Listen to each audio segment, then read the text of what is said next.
Hey, well, good evening and welcome to another Is There More to Life Than Netflix, where we invite those who are curious or skeptical about Christianity and faith and God and meaning and all that kind of stuff to come and have a chat with us. So what we're going to do is, as we do each week, we take a question or a topic that is common to people who are curious or skeptical about Christianity, and we talk about it for an hour, and we just massively encourage you to share your own thoughts and comments and questions as we do so in the comments. And then it just makes the conversation more interesting. It involves all of us. That's great. So thank you for joining us, whether you are with us live or you're watching again later. So my name is Dave. Pop that up on screen. There we go. Yeah, there we are. My name is Dave, and this is my friend. I did that because we're not mirrored. That's my friend Andy. There he is. And I'm up in North Liverpool in a town called Crosby, where I help run a coffee shop and church called Story House. And Andy, where are you and who are you? Who am I? I'm Dave's mate, and I'm also a vicar, and we trained at college together, and I'm in the edge of Derby, so on a little estate called Mackworth, and we've been here now, I don't know, 3-4 weeks, something like that. We're kind of in the church world. You talk about church planting or church revitalizations. There was an existing church building, but there was just a small faithful congregation there, and so we're bringing a whole bunch of people from the church I was at before to try and bring some life back in and revitalize and re-energize the church here and help it to serve the estate and worship God and grow community and all of that good stuff. So that's what we're about. Fantastic. That's really cool. And it's super exciting stuff. And I know for both of us, a passion is making sense of Christianity for people who don't yet believe it, because it's obviously our big passion and we just want other people to know about it. And sometimes when you work in church circles, you can spend too much time with Christians. So we love to kind of get out there and meet everyone else and kind of talk about life and meaning, all that kind of stuff. So again, massively would encourage you and invite you to add your own thoughts, comments and questions as we go along. And what we want to talk about tonight is a little different from ones we talked about previously, which have to do with, the big questions around faith and all that kind of stuff. This one is more to do with the character of Christians themselves. And it's we're bringing it up because it's a really common one. We're calling it glass houses and stone throwing, because something that comes up in a lot of people's story, those who've kind of rejected Christianity or walked away from Christianity or took a long time to come to it, was because they would hear about all this great stuff written in the Bible, talked about by Jesus, but then they would look at actual lives of Christians themselves and go, well, that doesn't quite match up. So chatting to one of my friends about this, and he's saying how, he grew up in the Catholic Church, and, he would hear all this big stuff, and he would say this stuff that they believed each and every week. And then he would see the old ladies kind of secretly gossip and backstab and criticize each other. And then he also had problems with the fact that the church was just really, really powerful and had all this money and influence, and that didn't seem to square or fit up with him or feel right either. It's basically this issue of hypocrisy, people saying one thing or professing to believe one thing and doing another. So it's not kind of like one of those questions you debate like we've had other times. This is more lived experience type stuff. And so I've certainly chatted to plenty of people who've had a problem with this. And is this something you've come across with people as you talked about Christianity? Yeah, I mean, I think it's interesting you say it's not one of those ones that you debate, because it is something that I think does come up in conversation. So one of the interesting things about being a Christian, any Christian, but being a church leader, is that the questions can come from all sorts of places, really. They can come from the kind of intellectual stuff. They can come from people with lived experience.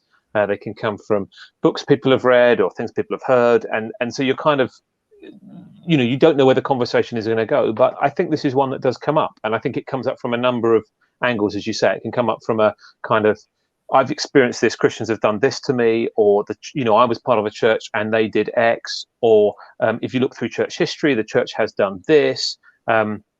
So I think it can come from a number of angles, but it is that kind of, we often don't look like the Jesus that we say that we follow, I think could be a way of summarizing it.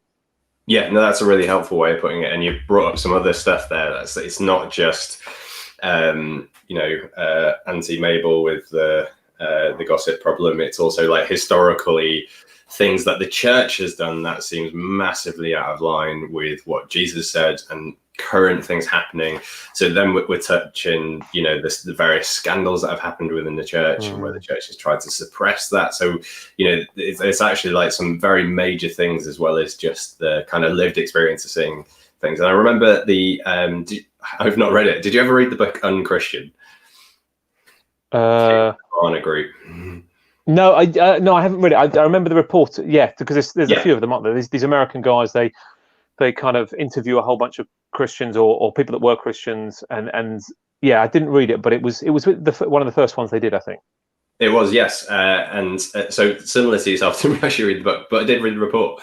And one of the things that came out in that is perceptions of Christianity. And one of the big things amongst emerging generations was, again, seeing Christians as hypocrites. So this is kind of like, in our lived experience, also kind of statistically verified. It's one of the impressions that people get. And it's certainly one I've come across really commonly, is kind of, our Christians are just hypocrites. And sometimes they'll say that to me, knowing I'm a Christian, kind of inferring, oh, but not you, but, you know, Christian generally, or the church. You're the one all right Christian. You're my mate, so like you're the all right Christian, but Christians. That's the one. And I mean, I think like we did last week, it might be a good place to start with, why are people so keen that people are not hypocrites? What is it that they're actually after? And I think one of the things that's kind of in the air right now is this need for authenticity. Like, it seems to run pretty deep. It seems to be something people really care about, that people are real and true and genuine. And I've often wondered whether that is because we are so influenced by these digital tools such as Facebook, Instagram, etc., where actually people are not being genuine. And actually we are maybe feeling that ourselves, that we're not being genuine and not being real. So there's a saying I learned from a friend who'd been through recovery, is a bit of a saying in the recovery communities, that if you see it, you've got it. So the things that you see in others that you're really critical of, it's often a little tell that you struggle with that yourself. And I kind of wonder whether we're so desperate as a culture, as a people, for authenticity, because maybe we know we're a bit complicit in a system that's not that authentic. I don't know if that rings true for you, Andy. Yeah, I remember early on in the social media kind of explosion. So I think it must have been late 2000s, because what was Facebook, 2006, 7ish, and we were traveling somewhere, and we were seeing a friend of ours, and she just used this phrase about highlights reel, and you know, obviously lots of people have heard that now loads, but I was like, oh yeah, it is. It's a highlights reel. You know, I mean, you get people use it in different ways, and I know that, and some people use it as their online diary, some people use it to vent, but often, you know, we won't put pictures of us loading or unloading the dishwasher, or you know, kind of I don't know, doing the hoovering, or just the mundane things. So we end up with this kind of, you know, and then there's the whole things about filters, and then you get people, you know, get with the selfie sticks, and you know, they need to take 25 pictures just to make sure they look good in it, and they need to get the right angle, and so the whole thing is kind of filtered. I mean, you know, one of the younger people at my church, you know, I went out with them. I was going out for drinks after church one night, and we were in the pub, and I just took a selfie with them. They took a mick out of how old I was, and I just uploaded it, bang, to Instagram. And one of the girls was like, "What? You just uploaded it with that? You know, you didn't do anything to it?" I'm like, No, I didn't do anything to it. You know, she said, "Well, you know, I need to get back. I need to sort this out and put this thing on, put that thing on." I was like, "Oh, okay."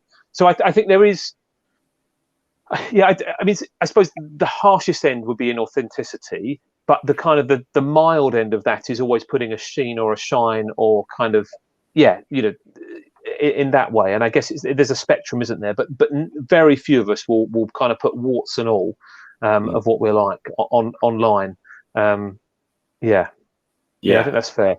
Yeah, completely. And I think that leads to a certain sense of like, you can kind of feel your fakery, because the stuff that you're holding back and you don't want the world to know about, you become acutely aware of it. It's this kind of like constant presence of this stuff that, you know, if only they knew, this kind of sense of like, if people really knew the real me, they would find out and I'd be destroyed, you know, like if this ever got out type thing. If people knew how insecure I really was, you know, all that kind of thing. And you do see it, sadly, like probably most sharply amongst celebrity, including the new breed of kind of Instagram celebrity and all that kind of thing, where they will have this moment where their life implodes. It's basically been keeping all of this stuff in and presenting a kind of false front to the world, and it's evidently, you know, tore them apart, which is, you know, really kind of not a great way to live. And this Yeah. whole kind of like pretending for the world thing, like to some extent, we all do it at all points, because there's a way that I need to talk to someone who's older than me or in my family, as opposed to, you know, a complete stranger, opposed to a complete, you know, a friend or whatever it might be. There's a sense of like, you always have to adjust yourself a bit for people, but then when it gets to actually fakery, that seems to be what, you know, upsets us most, what we find most difficult. And I think, you know, one of the areas that we knew we'd have to get to was this whole thing of like, Jesus seemed to be massively against hypocrisy as well. Like that was also his thing.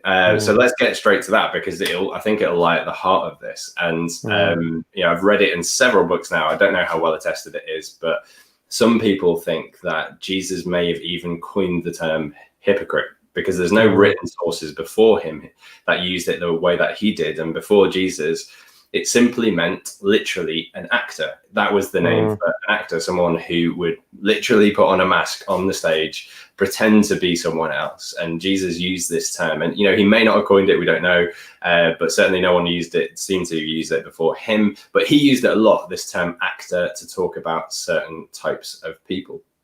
And those people that he was most upset at seemed to be this particular group called the Pharisees. And it did seem to be against them as a group, although we know that there were some Pharisees that were friendly with Jesus, actually became his followers in time.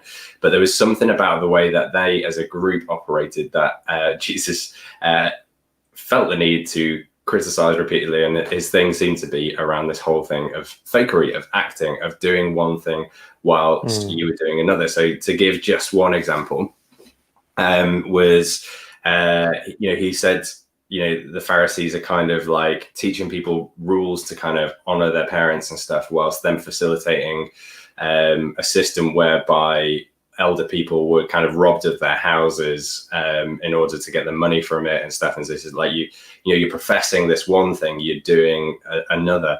Another time he called them whitewashed tombs, which is this lovely image of like, you know, you look like an ornate grave, but you're just rotting things inside. And, you know, he used all these kind of things to say like the outside does not match the inside. And it seems to be the very fact that there was this disconnection that he, you know, had to kind of criticize. So what do you think, Andy, as someone who's also, you know, followed Jesus for a while, what is it particularly about hypocrisy that Jesus felt the need to keep drawing attention to and to criticize?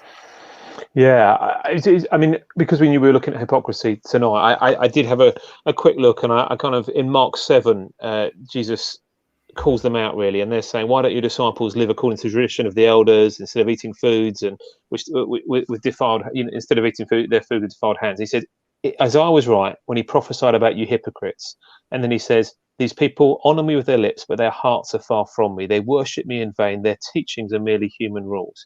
And so there's this thing, there just seems to be this disconnect of putting on a front. And I think there's, you know, God wants us to come to him honestly. That, you know, the heart of the Christian faith, as we said, week in, week out, is actually about us, about what God has done for us, not what we do for him. And particularly in the work of Jesus, so Jesus dying for us on the cross, taking our place in order that our sin was put upon him and our punishment was taken by him, and therefore we could be forgiven. So that's the heart of the Christian faith. It's not what we do for him, it's what he has done for us, and then we respond to that because he loved us first. And so I think that means that, you know, the very heart of becoming a Christian is actually saying, I've got this wrong.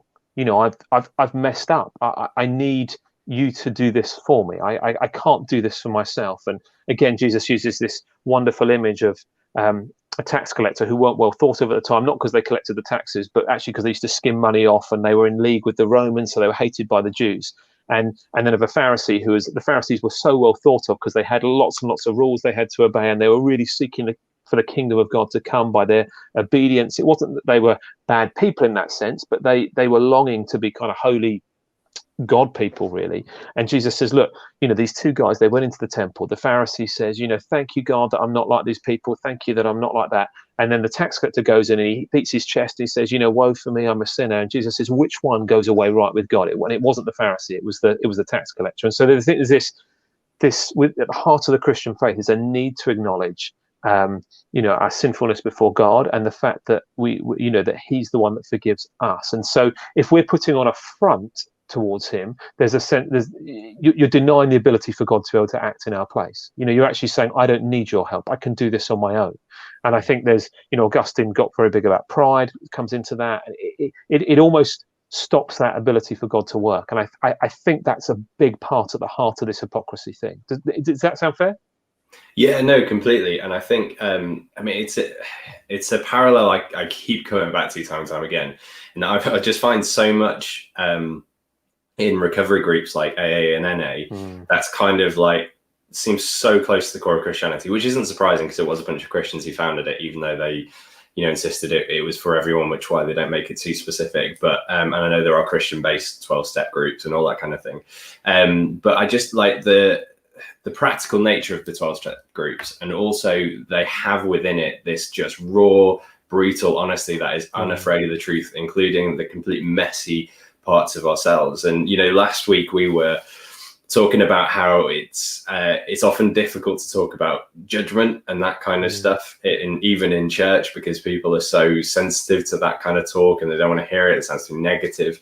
I think sin is that other thing where it's kind of like the previous generations that would have been very common talk pretty much every Sunday, just part of the easy going vocab. But now it's like people become ultra sensitive to it, just kind of don't want to hear it. We know it's going to be an instant turn off if you even say that word. And so every time you kind of have to come to it, you have to kind of put it in new language or be careful around it, tiptoe around it, all that kind of thing, which again, I just realized now is really kind of fascinating that, maybe it is this link to our, felt need for authenticity, knowing we're not doing it. And if someone else calls us out on that, that's quite a painful experience. Whereas, again, ironically, the Christian faith, has within it this element of just the raw honesty of admitting personal failure, admitting personal weakness, even making it a practice of confession. So I know we've got a few kind of people who are only used to the Catholic tradition and think of confession solely as something that you do with a priest in a box in a church.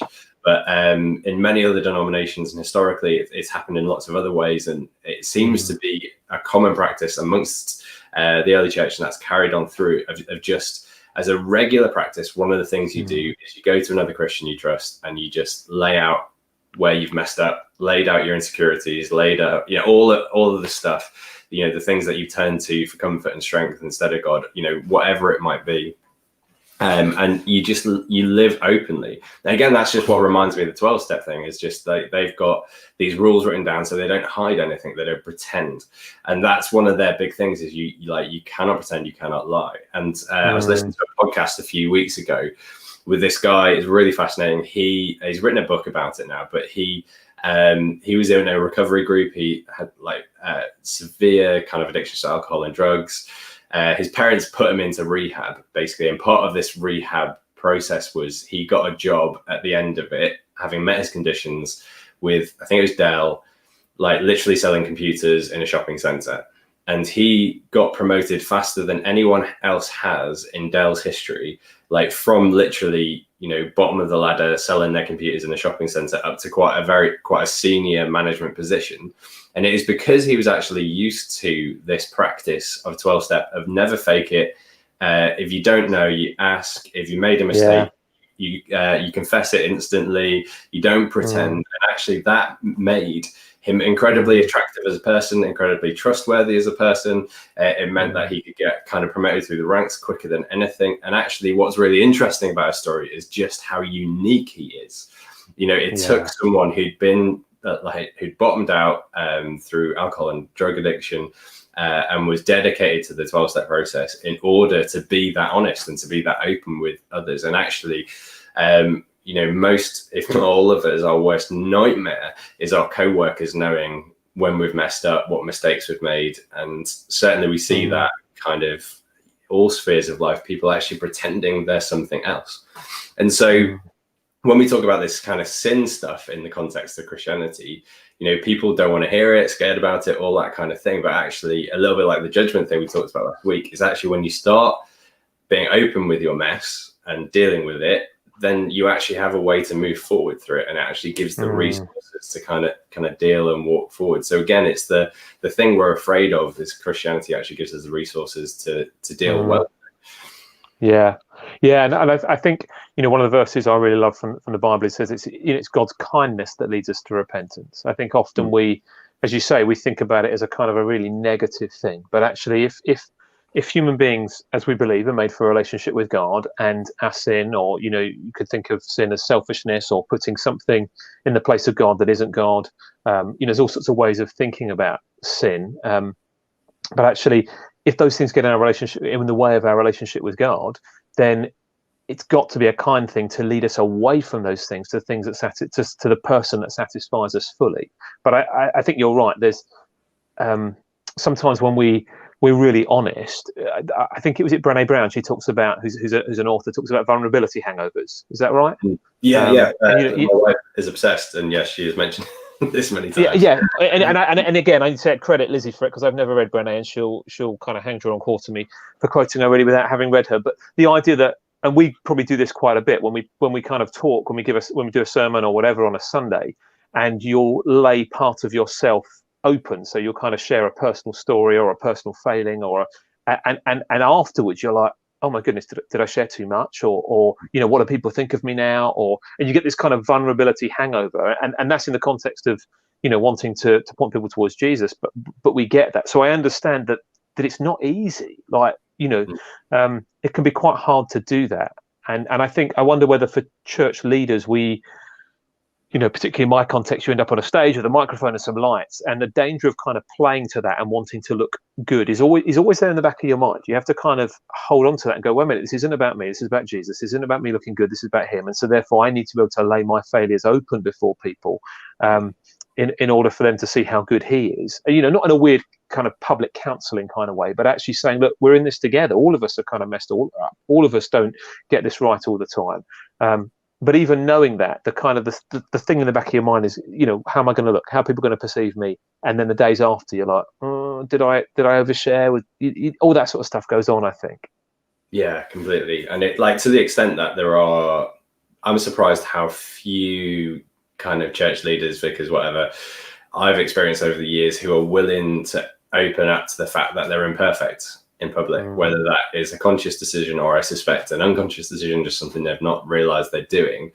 They'll kind of never really mention that fact. And the reason I know is because it's kind of one of my personal themes. It's one of the things I care about, is that, within church, there's no perfect people allowed, which is the name of a book which became a bit of a motto for a church that I was part of, that had did this really, really well years ago back in Chester. And because that church was full of, as I said many times, like AA, NA, people whose lives had fallen apart through divorce and mental breakdowns and, all kinds of things. And the interesting thing in that church was it was the most authentic church I'd ever been in until that point, and probably since, where people would just undefended, open, easy with their stuff. And I think one of the things that facilitated it was Andrew, our vicar at the time, made it a theme. He's like, nobody's perfect, and if you pretend to be perfect, that's where it gets destructive. That's what hurts community. That's what stops authentic spirituality from developing, all that kind of thing.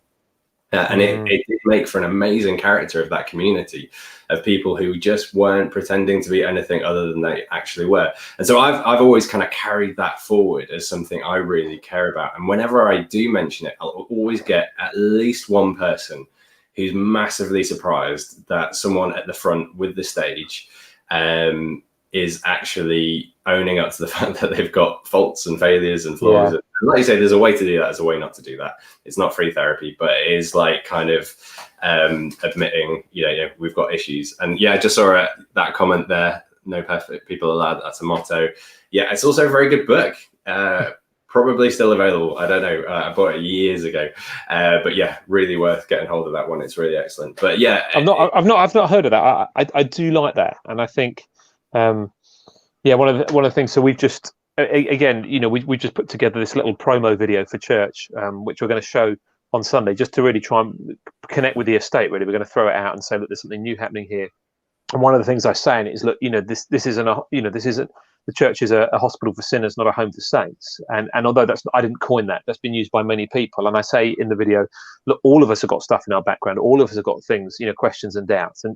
And trying to say from the off, look, this is what we're about. That this is not this isn't a perfect place. And I think so often if I had £1 for every time somebody had said to me, Andy, I just need to get myself sorted before I come to church, or I can't go there. You don't know my past.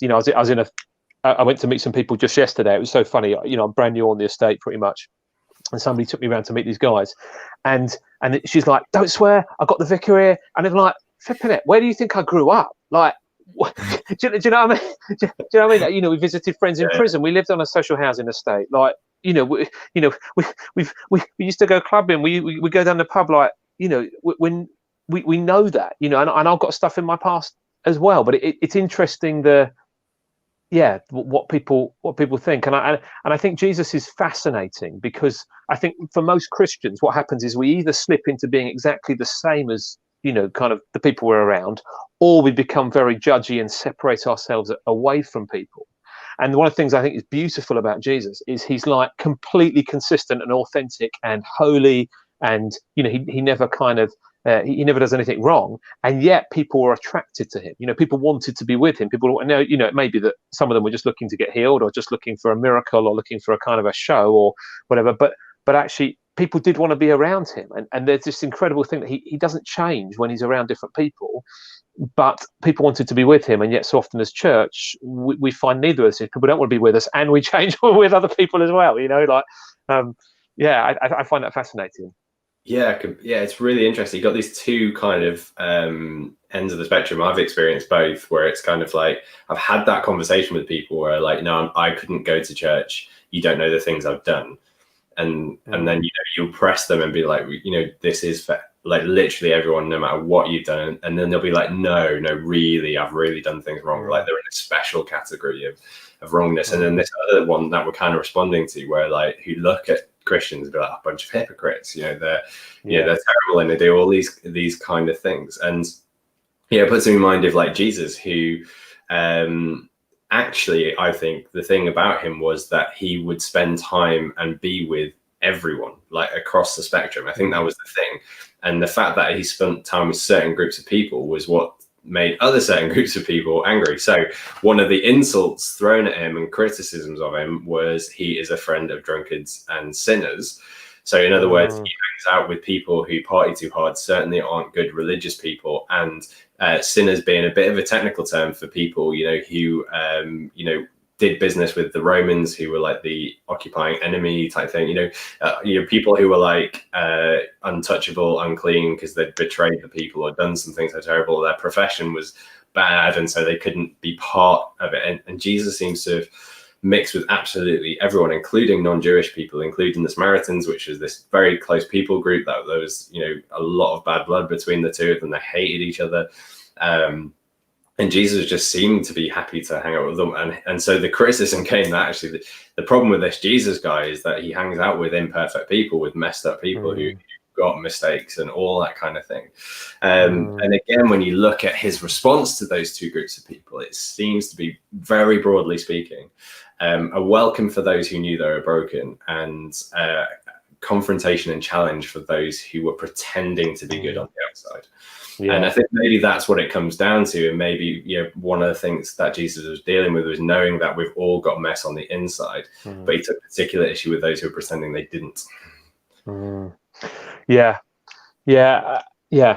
And I think maybe this is one of the reasons why when you look at church history, it really gets up people's noses. It really makes people quite angry, because in a lot of people's minds, and obviously this does come up, so as we call people towards Jesus, there's a desire that our lives will change and will become more like him, but sometimes that has been done in a way which is quite finger pointy, rather than come to Jesus. It's been like, you sort your life out, and quite can become judgmental, and people would perceive that, and it is sometimes as judgmental and preachy and finger pointing-y, and yet all this stuff is in the background. So I think you said, didn't you, the misuses of power, the bullying, the horrendous things around paedophilia, which so many denominations have got embroiled in, is one of the kind of most horrendous things that people look at. But as you say, all the wealth that kind of sits there. And so they're going, well, who are you to tell me to do that? And I think we have to own up to our mess as a church, as both as individuals, but also as a church, and admit where historically we've got stuff wrong. But one of the interesting things I think about this is, so again, we're half an hour in. Here's a Tim Keller reference. So he talks about doubt, and he talks about different things that cause people who are followers of Jesus to doubt. And one of them is, well, Christians don't live up to their own, they don't practice what they preach effectively. And he says, well, that's very interesting, but actually it shouldn't be a reason to doubt. We've got a Bible full of people that screw up. The disciples fled when Jesus got crucified. They regularly didn't understand him. They, his best mate, Peter, pulls out a sword to try and attack the guy that, does it, cut off his ear when he comes to be, kind of taken away to be executed. So they weren't really very good at following in the way of Jesus. So Keller will say, well, all you can really say of Christians is they're not living up to the standards that they say, but you're still judging them by those standards. So the standards by which you are judging them is Christian, effectively, which I think is very interesting. Yeah, no, that is really, really interesting. It's kind of it's kind of self-defeating argument in a sense. Like, if those standards matter or they don't matter type thing. But to get to here's one of the things we're dancing around. Let's start with the historic stuff. So the moments where in history the church have done, bad things. They've, Christian armies, slaughtering cities. If you go really far back, less recent history is a guy I spoke to very early days of kind of talking to non-Christians about Jesus. He was very angry, and it was to do with the fact that, as kind of shown in the story, Philomena, how the Catholic Church basically, were more or less like selling babies that were, unwanted, and treating their mothers absolutely horrifically, and kind of ruining lots of people's lives in the process. And so like very recent or even ongoing, the kind of paedophilia and sex scandals and hushing up of that by the powers that be. What do we do with that? Like, what do we do when the church as a group, as a power, has acted in ways like that? Do we get to disown it and say, well, that's not really Christianity?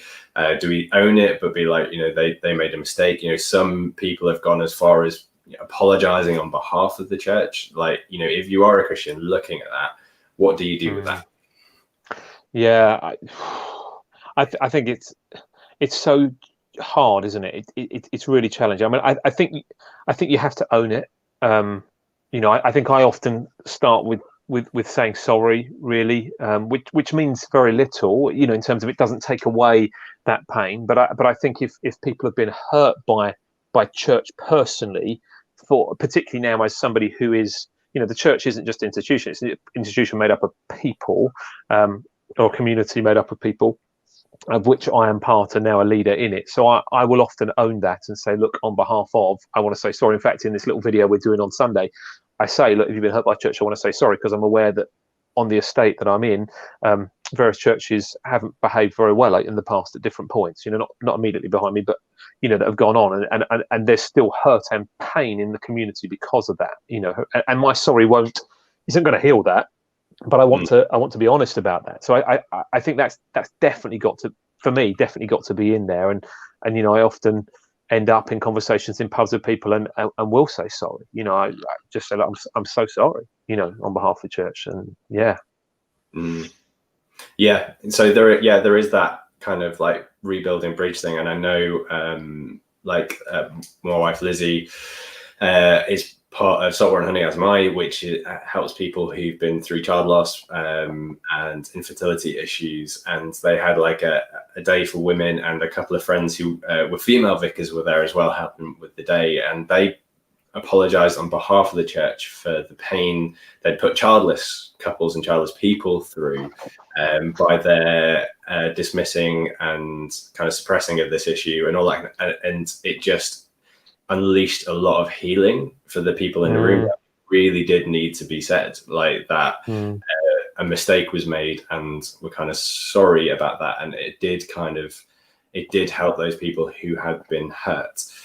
And I wonder, and it might help to talk a bit, on a personal level, like, is the way that the church behaves basically analogous to the way that we behave as individuals when we sin, when we make mistakes? Is it that similar pattern? So the Christian pattern for individuals as well as groups is confession, repentance. So it's this thing of going, here's the thing I did wrong.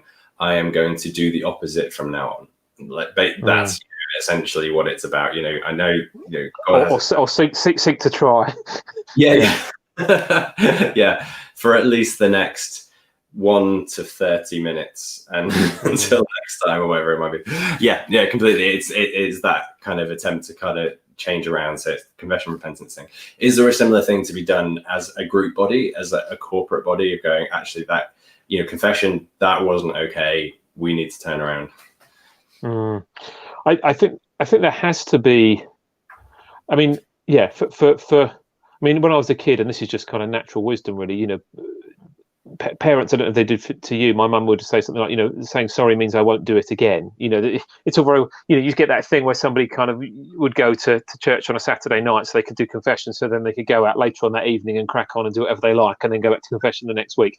I think that kind of, and in fact, that's an accusation or a critique that are thrown at Christians. Well, you're forgiven, so you can go and do whatever you like. You're kind of, you've got this get out of jail free card. And I think as Christians, we have to keep coming back to say, well, no, it cost Jesus his life cost him his life. He was executed on the cross in my place. And therefore, if I simply take forgiveness for granted, then I'm, poo-pooing Jesus's execution, really. I'm ignoring that. And we do sometimes do that, in the confession that we would say in an Anglican church, you'd say through negligence, through weakness, through own deliberate fault. Sometimes it's just through neglect. Sometimes it's because we're weak human beings. And sometimes we willfully go and do what we know we shouldn't do, because we do. So I think there's something about that in there. And I think as an institution, as a community, as a fellowship, as a denomination, whatever, there has to be a sense of public confession and then seeking to put those things right, as much as we can. And I think it is complex. There have been some massive issues in the news recently, and then there are continual things that come out of where the church has massively messed up. But I think there has to be something around that, doesn't there? And yes, there are dangers. You can get called virtue signalers or stuff like that, but it is hard. I think it is hard, but I think there has to be something about that.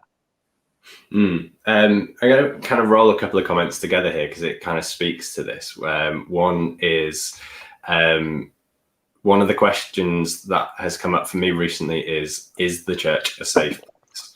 So that's on an experiential level, emotional level. I imagine that's a big question for pretty much anyone who's considering Christianity for real, for genuine. Be like, is this actually a safe place for me to be? And then Lawrence, our favorite atheist, I found and continue to find it refreshing to hear Andy pray for sorrow for actions he's taken in the past week that don't follow what would Jesus do. As in, it's refreshing to accept that the person preaching isn't perfect, makes you sound more human. And actually, I wonder, we've kind of said this a little bit already, but it's whether actually, going through the proper Christian practices of owning our mess, trying our best to change, trusting God for that change, actually makes it a much safer place, a place where human beings can connect to one another. Because I know one of the most powerful things we can do as humans is, own up to something that everyone's feeling, but no one's named. And then it's kind of just like, oh, right, okay, phew, that's kind of like, that's good, that's all right. And it kind of connects you, but it also kind of takes a lot of the sting and a lot of the power out of that stuff. I think sometimes the most powerful things happening in a room are the ones that are not spoken, that, people aren't kind of naming. And actually, whether this, okay, this might be controversial. What I see, especially when a church gets big and more institutional, its default response to me seems to be the opposite of this, which is deal with it quietly, try and make sure no one finds out, and just move the problem to one side. And certainly that seems to be the way it appears from the outside. I know our denomination, the Church of England, is trying to work on improving that. And some of the measures it's taken have probably gone wrong the other side, but that's a thing for another day. But anyway, so there's actually the thing we're most scared of like owning up to our mess and actually trying to change is what makes community, what makes things safer, actually gives us the greatest chance of change. And I know, again, to get back to the 12-step thing, that's part of the process of why people can change, because they don't have to be afraid of owning up to the mess that they have going on in themselves. And if we, not just on an individual, not just as church, but like a national level, were behaving a bit more like that, I think maybe more people would trust us. Yeah, I think they would. And I think Rondell, great to have you watching, by the way, buddy. But I think his question around, is church a safe place? The reality is there will be lots of churches that are safe, but there will also sadly be churches that aren't, and to varying degrees. And I guess, well, first we have to own the fact that no church is perfect. Because it's made up of imperfect people, and so sometimes we can have too high an expectation of what church should be like. Our doctrine of that all human beings are fallen and sinful actually should be helpful in that regard, because it means that whether you're a leader or whether you're somebody who's just showed up, everybody, as Dave says, has got mess to deal with, but sadly, there will be some churches that are particularly unhealthy because particular cultures have been able to develop. Maybe the leadership is abusive or bullying, or and so if there are churches like that, then it won't be a safe place. One of the things,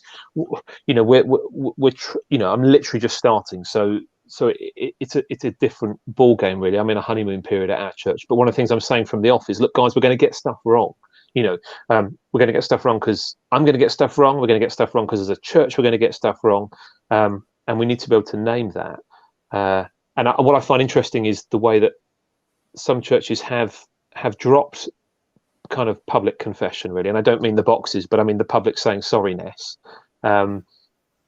which when you remove that, actually is part of our day-to-day Christian walk. It doesn't feel like a great place to be in many ways. I think that can be because if you're naming it regularly, I think that should at least create a sense of we're all fallen and we all need to sort stuff out, and it should create a healthier culture. It doesn't. It's not a definite, is it? Because we can all say the right things. I mean, Jesus says that, these people honor me with their lips, but their hearts are far from me. And we've all been in places where we do that, and we've done that ourselves.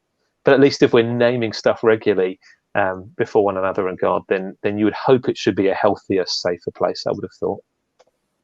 Yeah, completely. And thanks for naming that, Andy, because we have to be honest that there are churches around that have deeply unhealthy cultures, and they're not necessarily places we would recommend people to go. And when I do see a church, and you hear the stories before you see the culture,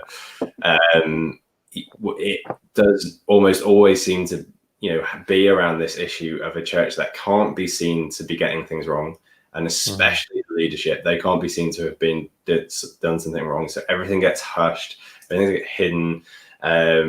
People who raise complaints are ostracized, pushed on one side. It can't deal with being seen as anything less than perfect, which again gets back to the criticism Jesus had, which wasn't for people who were super religious. It was people who were super religious on the outside and messed up on the inside, and weren't able to own that kind of mess.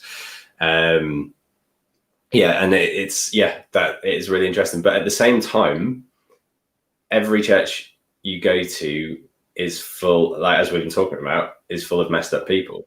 And so it's a little bit of a trite saying, but the way I've heard this answered in a one-liner is, yes, church is full of hypocrites, and there's always room for one more. It's kind of Nikki G, I think I've heard say that one. I've heard other people use that one, and it's trite, but it is also true. It's this thing. At some point, if you're pointing out the hypocrisy, you've got to kind of look at yourself, because every single human being has projected an image which is different to what's going on. Yeah. And it's only the most emotionally healthy people, most developed, the ones who've worked with Jesus a long time, well practiced in this, that kind of a bit more free and easy in their skin, and not afraid to kind of admit the mess that's going on within themselves. Yeah, no, I think the thing that just reminds me is Jesus's phrase about, you know, his little parable about the speck in your eye and the log in somebody else's. You know, that kind of pointing out of sorry, no, the log in your eye and the speck in somebody else's eye. You know, that sense of, you know, that we notice what's wrong with somebody else, which might be small, and actually ignore the huge things in our own life. And of course, the only person that wasn't a hypocrite, that was always 100%, you know, but projected exactly who he was and did everything perfectly, would be the person of Jesus. You know, and that's one of the things that makes him so, you know, it wasn't just that he was human and God, but he was the most human that's ever been. He's been the most, you know, incredible example of a human being ever in existence, and that would be one reason why. Yeah, you know, I'm going to jump off on that point. The most human who's ever lived, and this is because I half melted my brain reading a bit of Charles Taylor over the. Who was Charles Taylor, Dave? Who's Charles Taylor? He's is he he's technically a philosopher, isn't he? That's his thing, isn't it? So he's a philosopher, and he's the kind of guy that you don't tend to read his stuff. You read the people who read his stuff. But I went for this one book because it was really small. It was like it was like 100 pages or something. It was, you know, it was quite a small book, and I was like, I could probably handle this. It's The Ethics of Authenticity, in which I think. No, I'm gonna. I think, not a trained philosopher, kind of half knew what I was reading, but it seemed to be that he was arguing that rather than Christians just dismissing and poo-pooing this idea of authenticity as a good ethic for how we live, he says actually it is a good ethic. It just needs to be properly understood. So he goes back to Romanticism, where this all was birthed, and so the Romantics were, you know, people who wanted to say essentially the ultimate source of authority comes from yourself and your instincts and your feelings, and you need to kind of get in touch with that and with nature in order to know what you should do with your life. Massively broad strokes. If you are a proper philosopher and you're listening, I know I've butchered that, but generally speaking, that's kind of like what it's about. And that's why it runs quite so deep in our culture, and why we have believe yourself messages in most films, and you name it. And that's why we go to kids, you've got to believe in your dreams and all that kind of stuff.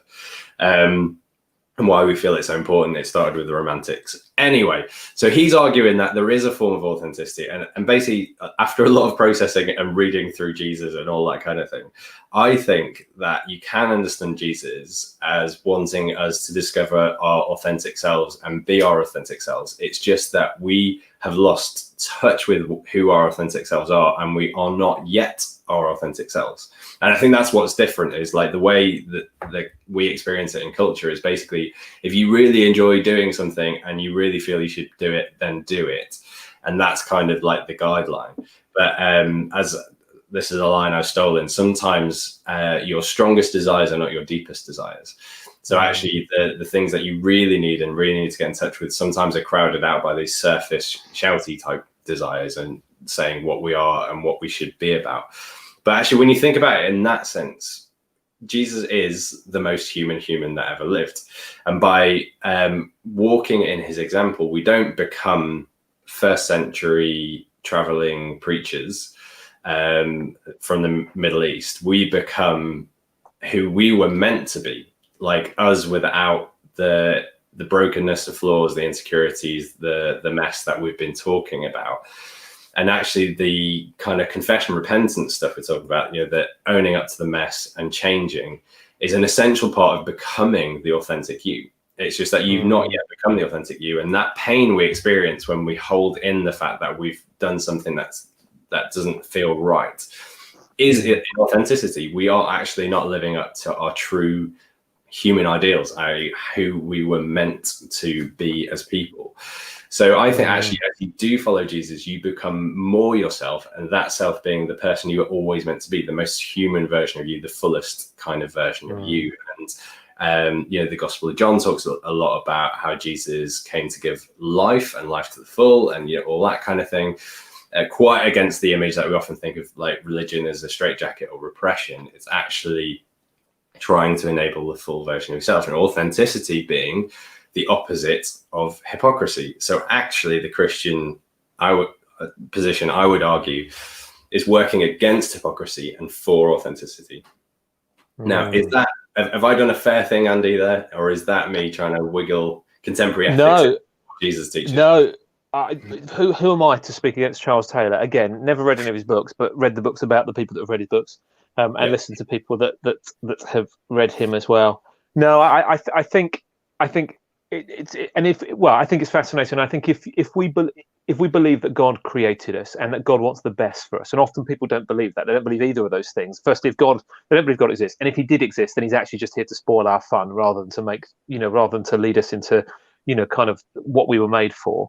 Then it would make a lot of sense that actually in living in line with the Maker's instructions is actually going to be the best thing for us, and it's going to lead us into, as you say, being the most human that we should be. It's not there to try and constrict us or restrain us, but actually to lead us into true freedom, which isn't just doing whatever we like, but actually, true freedom is being used for what you were made for.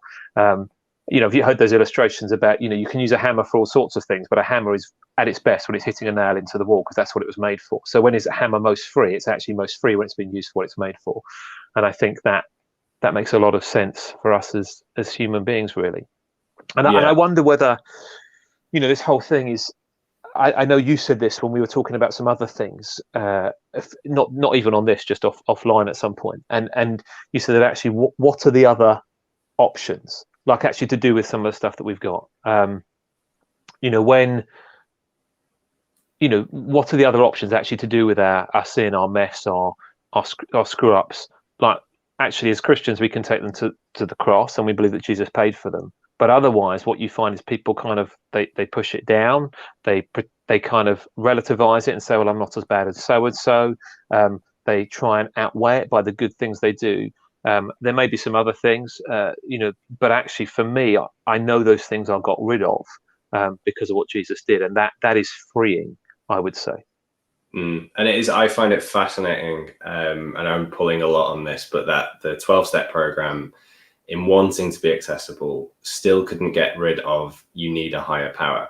They changed it to higher power so they didn't have to say God, but they recognized that without a resource stronger than yourself, outside of yourself, to support you and to be your guiding light and your strength through this process of change, then you are lost at sea. And last week we talked about this thing of, like, in the absence of demons, we demonize others. In the absence of judgment, we become vengeful towards one another.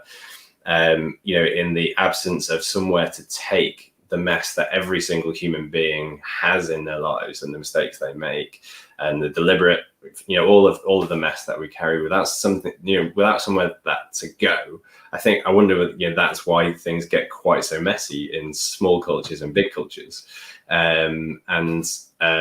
Just to jump on a point that Matthew made about, where he says, hospitals can be quite unhealthy places, as an analogy with the church there.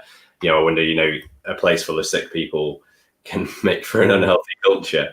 One of the things I've often, like, early days when people started saying, "Oh, Christians are all hypocrites," and I was trying to make sense of it, and I was like, well, yeah, but this was quite early days for me. I was like, well, I wouldn't be surprised to walk in a gym and find some unhealthy, overweight people there, and I'd be quite glad they were there. And I wouldn't be surprised to walk into an AA meeting and find some alcoholics there, and be quite glad that they were there. And it's kind of like, churches can be very difficult places, and they can be very difficult people, and there can be quite strong clashes that happen within them. I think the difference is this toolkit and this way of life, the way of Jesus, that helps us to move through that. And so it doesn't become entrenched you versus me type behavior, but it's the practices of Jesus are daily forgiveness, daily confession, repentance, daily owning up to our mess, forgiving other people when they mess up against us. Like, these are all tools that will help us to get through and deal with all this kind of mess. And similar as to we were saying with last week, you need some kind of objective basis to deal with the errors and mistakes and wrongs that people do. Otherwise, it just becomes kind of savagery. It becomes vengeance is everyone's, and everyone's out to get everyone and everyone's judge type thing. And so actually, I would fully expect church to be full of unhealthy people who are slowly getting healthier and have the tools by which to do that. Yeah. No, I think that's spot on. I haven't got much to add to that. Cool. Well, again, it's gone super quick. It's nearly been the hour. So it is that point, Andy, where I have to ask you for your final thoughts on this issue of glass houses, stone throwing, hypocrisy, authenticity, all of that. Yeah, I love what you said about, you know, the calling of Jesus, the way of Jesus actually is the way towards real humanity. I think if you're listening, watching, and you've been hurt by church, you know, we want to say sorry. You know, because there's a reality that happens. I think we need to think about by what basis we're judging Christians. Are we actually using a Christian basis on which to judge them? Because that's problematic. It doesn't disprove it's true, because if you're using it to judge them, you can say they're not living up to that. And actually, I think we'd want to say, Jesus, we believe, is the place in which we can deal with that stuff. Like actually his death on the cross, his resurrection, that's where it can be dealt with. And we would encourage people to explore that. We haven't mentioned Alpha this week. Alpha is a great place to do that. Christianity Explored. Other courses are available, or just read a gospel. But I think that would be what we would want to encourage people to give a go.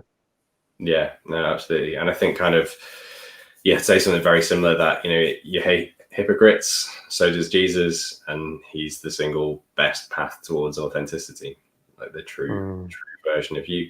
And actually, excitingly, we finally have an Alpha course lined up. So if you did want to join a group via Zoom to chat about all these issues around Christianity and all that kind of thing in a small group setting, Storyhouse Church is going to be starting that on the 9th of September.